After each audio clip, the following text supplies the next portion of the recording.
gente vai dar continuidade no assunto de movimento.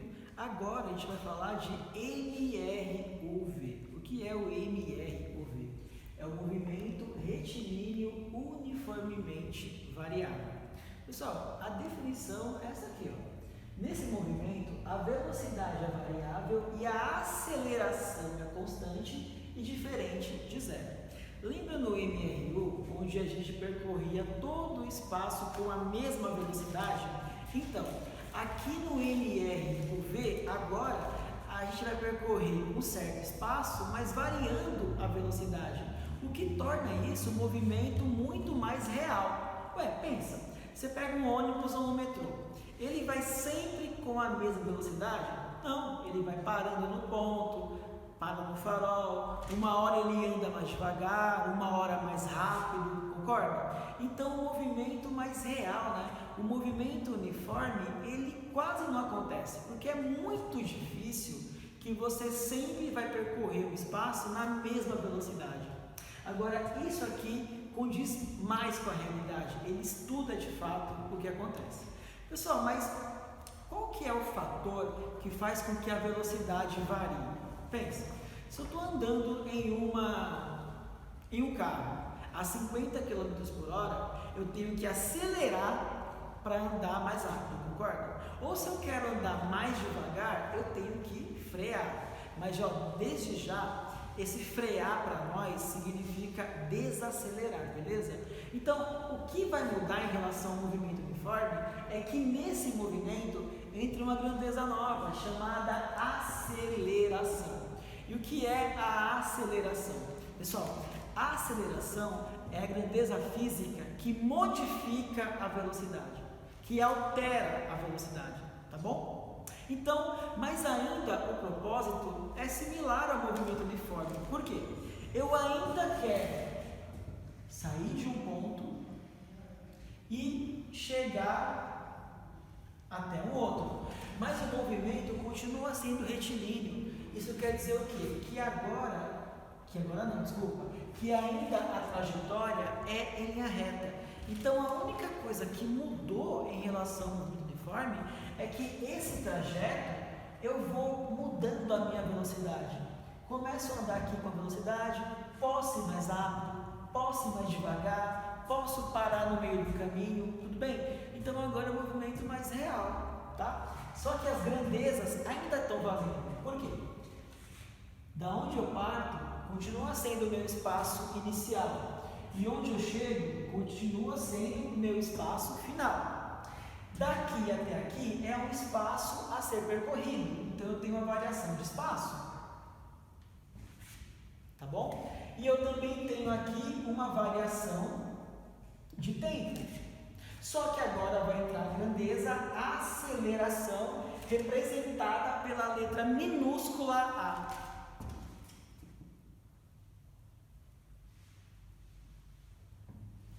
E outra coisa importante, a unidade de medida da aceleração no sistema internacional, claro, é um metro por segundo ao quadrado. Pessoal, muito cuidado, por quê? Se eu não tivesse quadrado, é velocidade, metro por segundo. Agora, com o quadrado, é a aceleração. Tudo bem? Então, eu ainda quero ir de um ponto a outro em linha reta, só que agora a minha velocidade vai variar ao decorrer do tempo. Então, nesse caso, eu não percorro mais espaços iguais em tempos iguais. Eu percorro espaços diferentes em tempos iguais, tá bom? Eu posso andar cada vez mais rápido no mesmo espaço de tempo. E, similar ao movimento uniforme, eu também preciso agora relacionar todas essas grandezas aqui. Espaço, velocidade e tempo. Ah, falta velocidade, né? A velocidade com a qual eu me desloco, tá bom? Então agora o que aconteceu foi que entrou a aceleração. E isso faz toda a diferença, galera. Então, também, como no movimento uniforme, sempre é bom comparar os dois, eu vou ter aqui uma função horária, ou seja, uma fórmula, né, que relacione todas essas grandezas. Vamos lá então definir qual é essa função horária.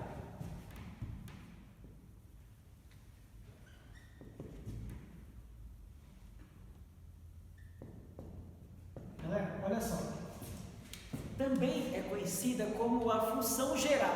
Por que função geral? Porque é a função que relaciona todas essas variáveis. Deixa eu pegar aqui. Então, ó, espaço final é igual ao espaço inicial, mas a velocidade inicial multiplicado pelo tempo. Bem, até aqui você percebe que é a mesma coisa que o movimento uniforme, que é a equação do sorvete, só que ela vai ficar um pouco maior devido a essa nova grandeza aqui, tá bom? Então, meu espaço final é igual ao meu espaço inicial multiplicado pela velocidade inicial vezes o tempo, mais a aceleração vezes o tempo ao quadrado e dividido por 2. Agora essa equação ficou um pouco mais feia, né? É uma equação um pouco grande. Mas, ó, até aqui o movimento é uniforme. Essa parcela que envolve a aceleração caracteriza o movimento uniformemente variável. Essa equação também é conhecida como sorvetão, porque ela é maior do que a sorvete. Tudo bem, galera? Então aqui, ó, é a função geral, porque envolve todas as grandezas: espaço, velocidade, tempo e aceleração. Porém, eu tenho algumas equações que são derivadas dessa. Como assim? Tem a equação da velocidade.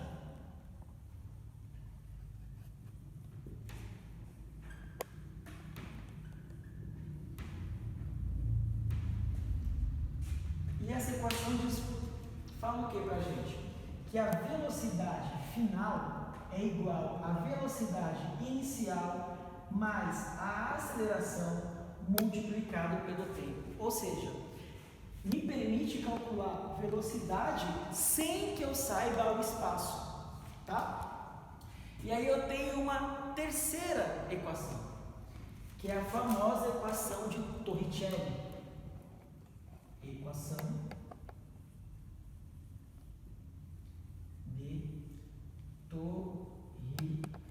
de Torricelli. Torricelli, acho que é assim, pessoal. Bem, eu tenho certeza que eu tenho esse nome, mas deve ser assim, tá?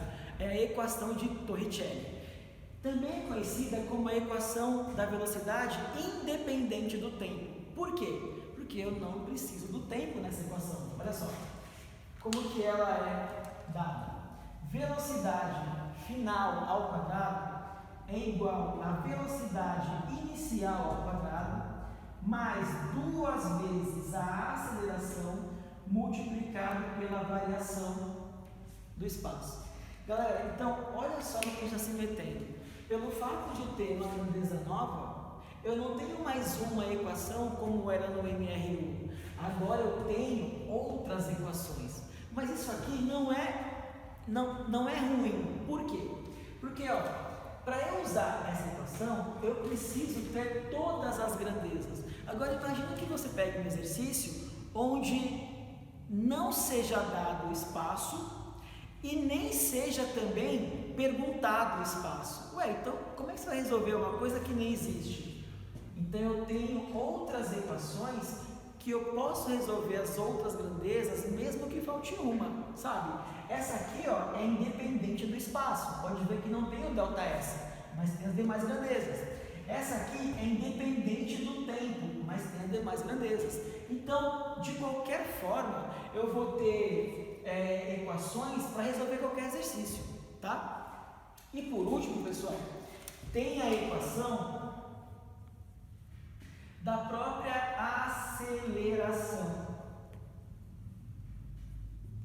Lembra que a velocidade é variação do espaço dividido pela variação do tempo? E qual é o papel da aceleração? É variar a velocidade. Então, a definição é a seguinte, ó. A aceleração é igual à variação da velocidade, ΔV, dividido pela variação do tempo. Ou seja, é o quanto a velocidade varia em função do tempo. Se a minha velocidade varia muito num tempo curto, digamos assim, quer dizer que a minha aceleração é alta. Ou se a minha velocidade varia pouco em relação ao tempo, quer dizer que a minha aceleração é baixa. Então, galera, essa aqui são as 4 equações que a gente vai usar para resolver os exercícios que envolvam MRUV. Então, é um exercício que ele condiz mais com a realidade.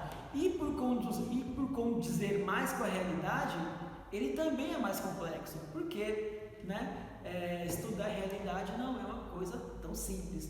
Então, o nosso formulário é mais abrangente, tá bom? E agora a gente vai ter que representar essas funções aqui também em gráficos, certo? Então, agora vamos colocar aqui do lado os gráficos de cada uma dessas equações, beleza? Vamos lá. Então, a gente vai começar representando o gráfico da função horária.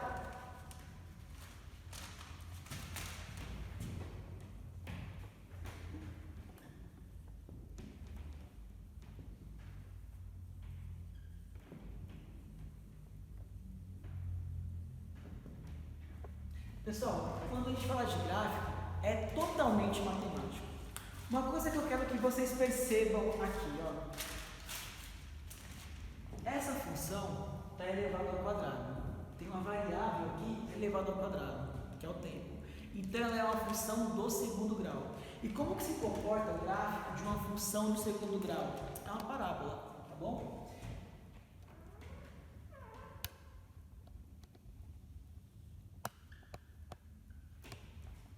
E essa parábola, ela pode ter duas formas.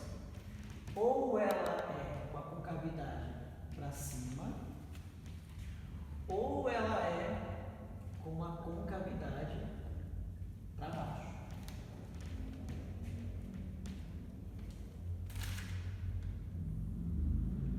Pessoal, o que define a concavidade ser para cima ou para baixo? O que define é o termo que está multiplicando o t quadrado. E quem está multiplicando o t ao quadrado? É a própria aceleração.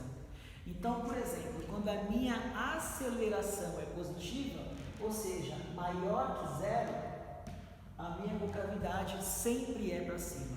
Quando a minha aceleração é negativa, ou seja, menor que zero, a concavidade sempre é para baixo. Tudo bem, galera?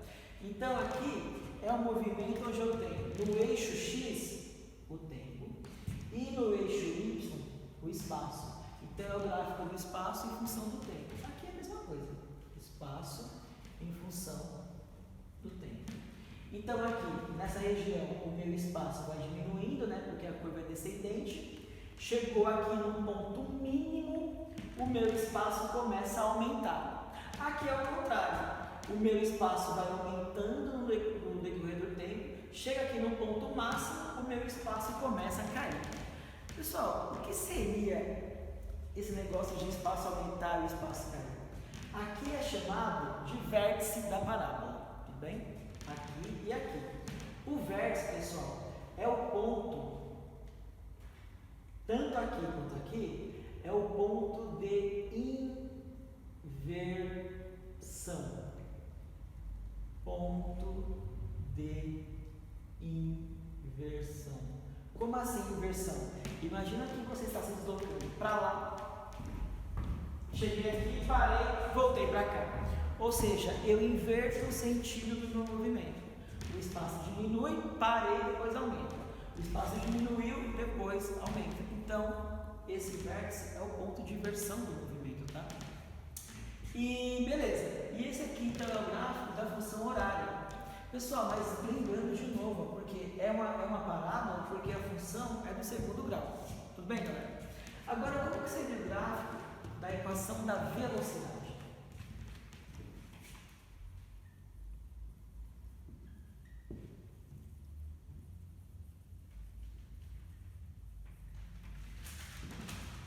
O gráfico da velocidade também é composto por um eixo X e um eixo Y,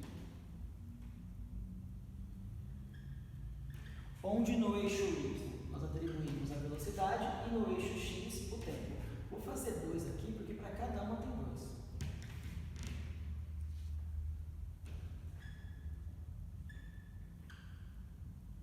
E aqui, matematicamente, não tem nada elevado ao quadrado. Então são funções do primeiro grau. E o gráfico de toda função do primeiro grau sempre é uma reta. Então aqui eu tenho duas possibilidades. Ou a reta ela é crescente, ou a reta ela é decrescente. O que isso quer dizer? Olha aqui, à medida que o tempo passa, que o tempo aumenta, a minha velocidade ela vai aumentando.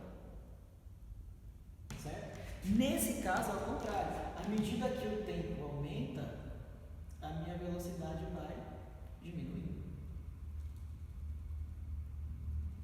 E assim por diante. Aqui a velocidade aumenta e aqui a velocidade diminui. Reta crescente, velocidade aumenta, reta decrescente, a velocidade diminui. Pessoal, outra coisa, olha só. Tá, só que se eu enxergo velocidade e tempo nesse gráfico, não. Tem uma coisa que está aqui escondida que é muito valiosa. Por exemplo, essa área aqui, ó, que área? Toda a região abaixo da curva até o eixo do tempo. Toda essa região aqui, ó, toda essa região. No gráfico de velocidade por tempo, essa área compreendida entre a reta da velocidade e do tempo, toda essa região abaixo dessa reta é igual à variação do espaço. Então, para eu saber o espaço percorrido, basta que eu calcule essa área aqui abaixo da reta. Tudo bem? A mesma coisa aqui, ó. Eu tenho uma região, uma área abaixo da reta, e essa área, ela me fornece o espaço percorrido. Vou colocar um aqui. Então, não é só a velocidade, o tempo que está sendo informada, o espaço percorrido também. Basta que você calcule a área formada entre a reta e o eixo do tempo. Pode ser um triângulo, pode ser um trapézio, pode ser um retângulo, independente da área que for, tá bom? Aí você usa a geometria, obviamente, né? Pessoal, mas o que tem a ver com a aceleração? Tá, entendi. É mostrado velocidade e o tempo, você calcula a área, o tempo e o espaço. Mas onde é que está a aceleração aqui? Galera, quando a velocidade ela é crescente, eu tenho certeza que a minha aceleração é positiva. Quando a minha velocidade ela é decrescente, a aceleração ela é negativa. Ou maior que zero ou menor que zero, tudo bem? Tem dois conceitos também para aceleração. A minha aceleração pode ser positiva ou negativa. O que é uma aceleração positiva? É quando a minha velocidade aumenta. Eu estou sempre mais rápido. E o que é uma aceleração negativa? É quando a minha velocidade vai diminuindo. Tudo bem, galera? E quando a minha velocidade ela aumenta, a gente fala que esse é um movimento acelerado. Movimento acelerado. Tem tudo a ver, né? Porque é quando eu estou andando cada vez mais rápido. Tudo bem? Ó, a velocidade aumenta em função do tempo, né? Agora, se eu estou andando com a velocidade, com aceleração negativa, isso quer dizer o quê? Que a minha velocidade está cada vez menor. E quando a minha velocidade é cada vez menor, a gente fala que o movimento é retardado. Então, o movimento acelerado, velocidade positiva, aceleração positiva. Movimento retardado, velocidade vai diminuindo e aceleração negativa, tudo bem? Guarda o nome desses movimentos aqui, os conceitos dele. Pessoal, agora faltou o gráfico da aceleração. Vamos lá.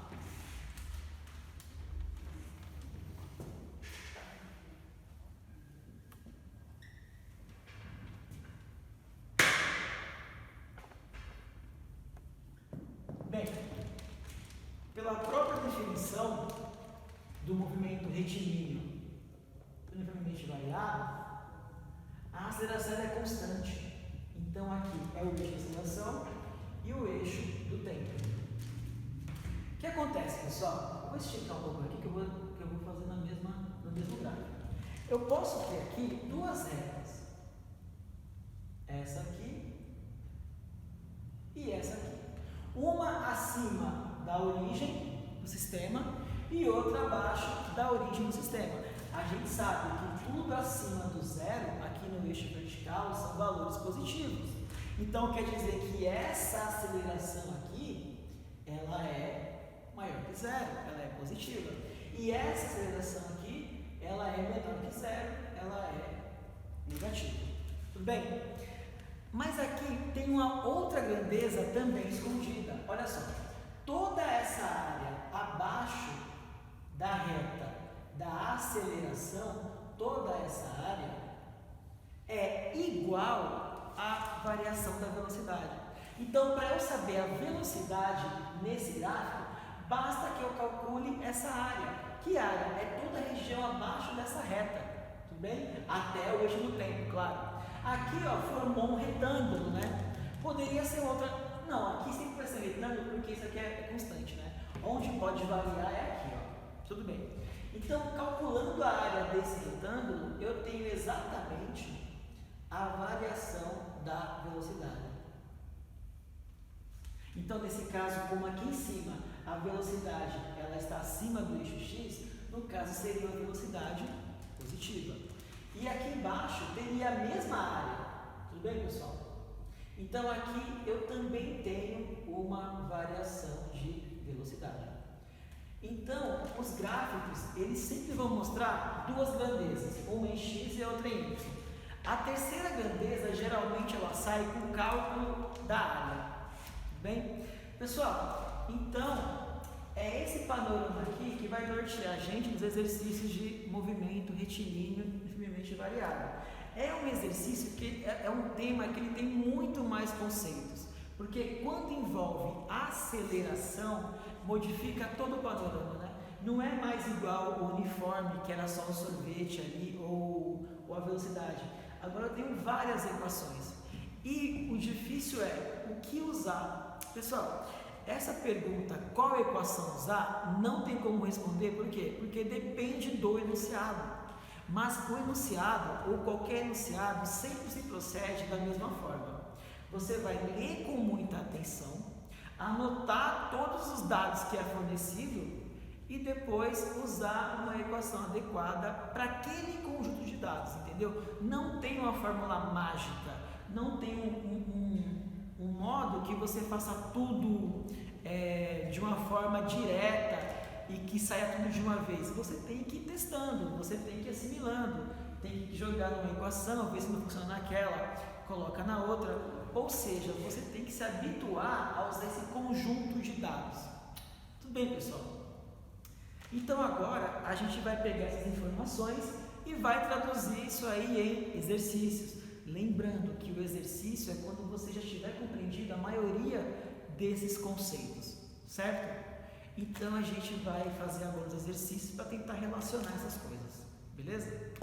Então agora a gente vai saber quais são os tipos de movimento, tudo bem? Dentro do movimento retilíneo uniformemente variável, tem alguns tipos de movimento que é muito importante a gente saber conceituá-los. O primeiro movimento é o movimento acelerado. O que é isso? É quando a velocidade aumenta no decorrer do tempo. Se eu estou andando cada vez mais rápido, então quer dizer que eu estou acelerando.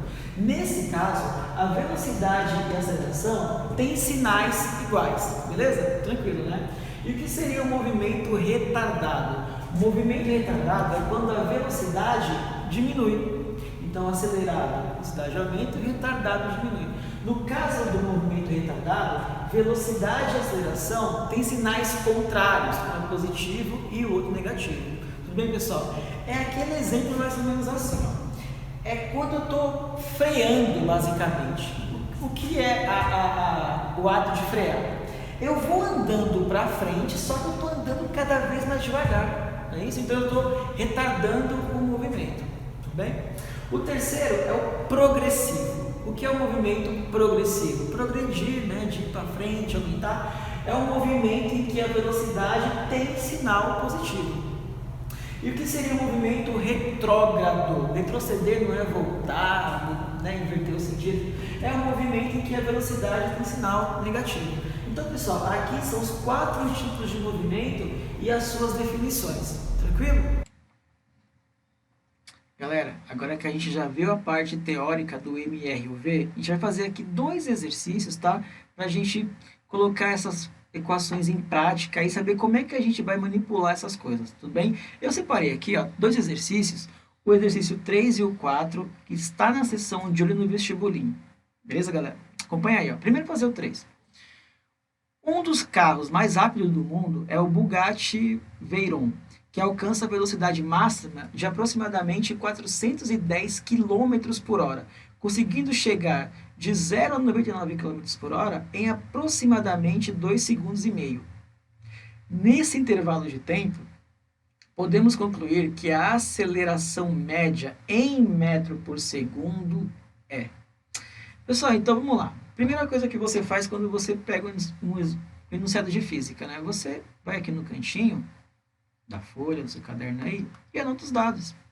Eu sei que a velocidade do Bugatti é de 410 km por hora. Extremamente rápido, certo?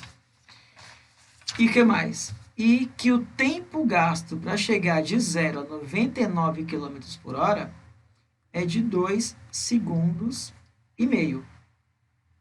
Tá bom? A pergunta é, nesse intervalo de tempo, podemos concluir que a aceleração dele vale quanto? Pessoal, então ele quer saber aqui, ó, a aceleração. Só que, lembra lá do MRV? Aceleração é igual a variação da velocidade dividido pela variação do tempo. Tudo bem? Só que qual velocidade? Galera, essa aqui é a velocidade máxima que o carro atinge. Ele falou que para ir de 0 km por hora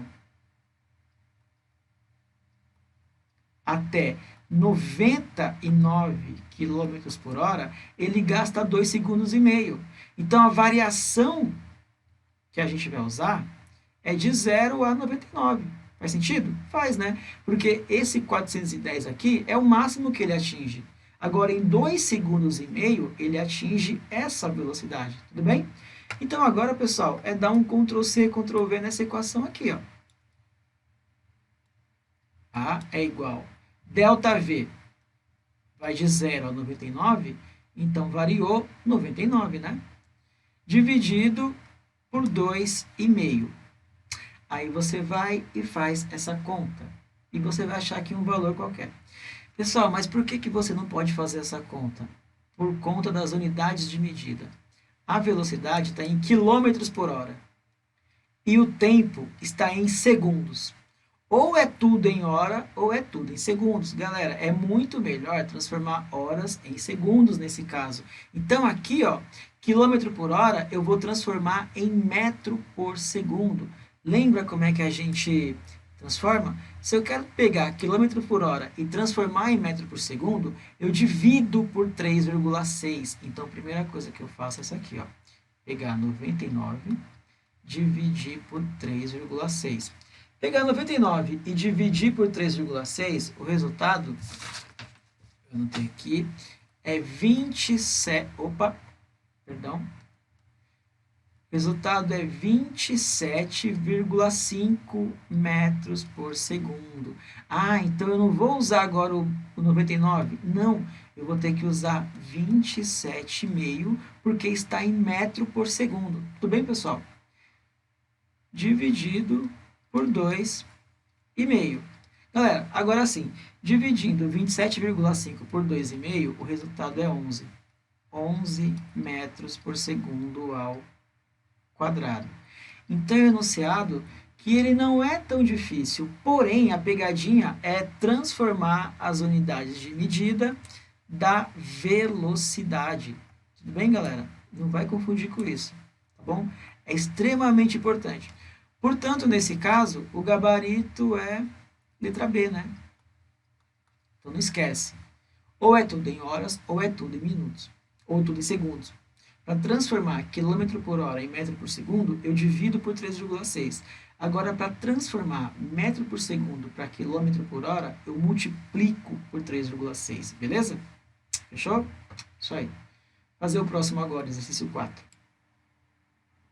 Pessoal, exercício 4, caiu no IF em 2011, tem o seguinte enunciado, ó, presta muita atenção. Marcos e seu colega Adalto resolveram calcular o valor da aceleração da gravidade, deixando cair da janela do 6º andar 5 bolinhas de borracha, uma de cada vez. Para tanto, Marcos ficou no térreo para anotar os tempos de queda de cada uma das bolinhas, e Adalto ficou no 6º andar para deixar as bolinhas caírem. Os dois perceberam que, em média, as bolinhas gastavam 2 segundos cada uma para chegar ao solo. E descobriram, falando com o síndico, que a altura da janela do 6º andar até o solo valia 21 metros. Com essas informações, o valor da aceleração da gravidade obtido na experiência de Marcos e Adalto foi em metro por segundo ao quadrado aproximadamente quanto? Então, primeira coisa, pessoal, vamos tentar aqui determinar, fazer uma situação, né? Aqui eu tenho um prédio e aqui é o solo. Do 6º andar até o solo, eu tenho a altura de 21 metros, certo? E aí, cai uma bolinha lá do 6º andar até o solo. O tempo de queda dessas bolinhas é de aproximadamente 2 segundos, certo? E ele quer saber qual é a aceleração da gravidade, galera. Ele quer saber o A. De aceleração, tudo bem? Em metro por segundo ao quadrado. Pessoal, esse exercício aqui, ele está acontecendo na vertical, porém o movimento ele é também acelerado, beleza? Como é que a gente vai saber o A? Galera, então, a primeira coisa é, qual é a equação que eu vou usar? Ele me deu espaço, que é o delta, vou anotar aqui, né? Delta S, me deu tempo e me deu a aceleração. Olha só, ele não deu nenhuma velocidade, concorda? Então, aqui nesse caso, eu vou usar a equação geral. S é igual a S0 mais V0t mais AT quadrado sobre 2. Como é que a gente vai interpretar esse exercício, pessoal? Quando ele está ali ó, no 6º andar, ele basicamente solta a bolinha, ele não joga a bolinha, ele só solta a bolinha, tudo bem? Então a bolinha inicialmente ela tem velocidade 0, tudo bem? Ele não lança, ele só larga a bolinha. Então a velocidade aí no 6º andar é 0. À medida que ela vai caindo, né, a velocidade aumenta. Isso quer dizer o quê? Que a minha velocidade inicial é 0. Ela não é arremessada, ela é solta. Tá, e qual é a minha distância inicial, a minha posição inicial? Também é 0. Ué, se a minha bolinha está parada, não tem velocidade, quer dizer que ela não se deslocou. Então, esse S0 também é 0, né, que é a posição inicial. Agora, a posição final é exatamente quando ela chega aqui no chão, e que vale 21 metros. Isso é 0. Isso aqui também é 0. 0 vezes t é 0. Só vai ficar essa última parte da equação, onde o A é o que eu estou querendo descobrir e o T é o tempo de queda que nós temos, né, que é 2 segundos, porém é 2 ao quadrado, e esse 2 aqui é da própria equação. Agora é só fazer essa conta, pessoal. Então é 21, que é igual a 2 ao quadrado é 4, certo? Porém, 4 dividido por 2 vai ser 2, né? A2 ou 2A. Bem, 2 ao quadrado, 4, dividido por 2, dá 2. Como eu quero saber o valor do A, então eu vou isolar. O 2 está multiplicando, vai passar dividindo. 21 dividido por 2 é igual a A. Isso quer dizer que A é igual a 21 sobre 2, 10,5 metro por segundo ao quadrado. Então, esse é o valor da gravidade que os dois amigos aí encontraram. 10,5 metro por segundo ao quadrado, que se encontra ali na alternativa D. Gabarito D. Tudo bem, galera? Então, espero aí que com esses dois exercícios você tenha tido uma noção de como que trabalha, né, o MRUV, como é que manipula as equações. Foram dois exercícios com enunciados não tão claros, que tinha, no primeiro, por exemplo, tinha que fazer umas alterações nas unidades de medida. Esse 4, por mais que ele fosse grande, o enunciado grande, a resolução foi mais rápida, mais simples. Você desenhando ali um sisteminha, sabendo o que está acontecendo, você consegue já determinar algumas condições. Por que o S0 e o V0 foram 0? Pessoal, porque a bolinha não é lançada, ela simplesmente é abandonada, então ela está parada primeiramente, depois ela vai caindo. Então a minha velocidade inicial é 0, tudo bem? E como eu estou parado, quer dizer que eu não percorri nada, então o meu espaço inicial também é 0. A única distância que eu tenho é a final que ele chega no chão, né? Que é o próprio 21. Beleza, galera? Então, tome esses exemplos aí como uma diretriz para que você consiga resolver os demais. Qualquer coisa, tem um plantão de dúvidas e tem as nossas aulas online, tudo bem? É só aparecer lá e tirar as dúvidas. Galera, então um forte abraço para vocês, ótimos estudos e continue assistindo os vídeos e acompanhando as aulas. Muito obrigado.